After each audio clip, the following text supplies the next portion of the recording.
Hello के छ everyone. आज चाहिँ अब निर्वाचनको दिन र भर्खर मैले भोट हालेर आएँ। This is something special. र अहिले जति पनि जेन्जी साथीहरू, मेरो साथीहरू जति पनि ले देशको लागि आफ्नो बलिदान दिनुभयो, त्यहाँहरूको थोरै पनि रगत यतिकिन पनि रगतको गलत सदुपयोग नहोस् भनेर मैले आफ्नो मतको एउटा भए पनि ऊ होस् भनेर मैले आफ्नो भर्खरै मतदान गरिसकेँ। यदि तपाईँले गर्नुभएको छैन भने गएर गर्नुहोला। आफ्नो नजिकको स्थानमा कहाँ आफ्नो मत गर्न मिल्छ, आफ्नो भोट कहाँ गर्न मिल्छ, त्यही अनुसार गएर गर्नुहोला।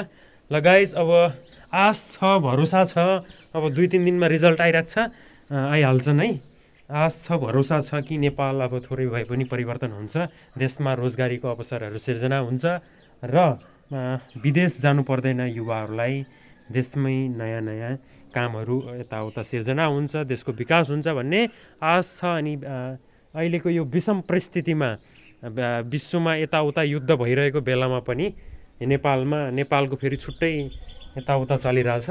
ठिक छ, एकदमै राम्रो चलिरहेछ। मैले भोट हालिसकेँ गाइज। ल कोले भोट केमा हाल्नुभयो यसो कमेन्ट बक्समा लेख्न नभुल्नु होला। Thank you for watching this video guys. Okay bye. के छ एभ्रिवान, नभुल्नु होला।